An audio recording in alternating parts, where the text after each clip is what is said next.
And have another traffic check in just a few minutes. To the South Bay now, police are searching for an armed robbery suspect. Check out this video. This is video of the suspect actually caught on surveillance cameras. Now, officers say the man robbed a public storage office on Auburn Road in San Jose last month. Now, the man walked into the office waving a gun and he demanded money from an employee. The suspect then left in a 1990s era Chevrolet Blazer. If you recognize this person or the suspect, the San Jose Police Department would like to hear from you. Over to the peninsula now. The San Mateo County Board of Supervisors approved a ban on gun shows at the Cow Palace yesterday. The state-owned venue in Daly City hosts about 5 gun shows a year. The gun shows have drawn opposition from the community and local governments for years, including student protests at recent shows. In Humboldt County, a video of a woman's arrest is spreading on social media, with some viewers questioning how officers handled the situation. Take a listen.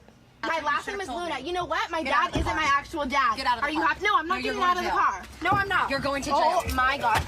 No, what the You are going? What the Try get it on video. Well, the incident started when police pulled over the car after officers say a juvenile was standing through the sunroof.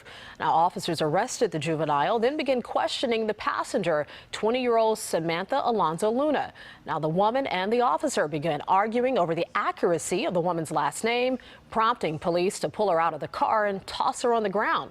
Luna was charged with resisting arrest and providing false ID to an officer. Authorities are looking into the incident.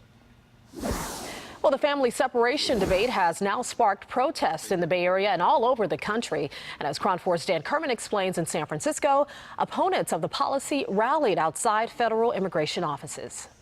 Shut it down! Right now! Shut it down! Right now! Shut it down! Right now! Chanting "Shut it down," hundreds gathered outside the San Francisco office of U.S. Immigration and Customs Enforcement to protest the Trump administration's policy of separating parents and children when they cross the border into the U.S. illegally. This is an atrocity because children shouldn't be treated like this. Nobody should be treated like this. People are coming to this country to work. They're coming here for safety, and we're treating them like animals. Stop taking children!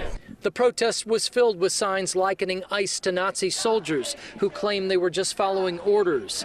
Many of the protesters had family who were either refugees during World War II or were locked in Japanese internment camps here in the U.S. It happened during World War II.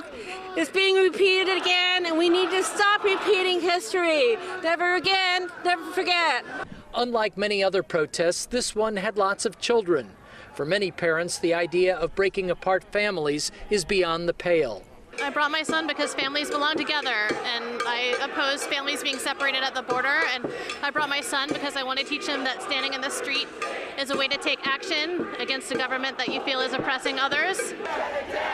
Protesters say this move should come as no surprise, considering the president's statements, attitudes, and policies. And it will mean taking to the streets more often. Unless we do something now, it's going to get worse. And this just turns out to be another in a series of scheduled protests. Additional protests scheduled in El Cerrito, Oakland, and another one in San Francisco in the days ahead. In San Francisco, Dan Kerman, KRON 4 News. For your health this morning, the FDA will soon decide whether or not they'll approve a new prescription drug made from marijuana. Now, the drug called Epidiolex treats 2 rare forms of epilepsy in children. But parents who use medical marijuana worry that the company's approval will prevent them from getting cannabis in the future. The company behind the drug, GW Pharmaceuticals, says they just want to make sure that their product is accessible for patients. The FDA is expected to reach their decision by the end of this month. Coming up next on the KRON 4 Morning News after the break, a Bay Area homeowner wakes up to flames in his backyard. Now he has a message for the arsonist on the run.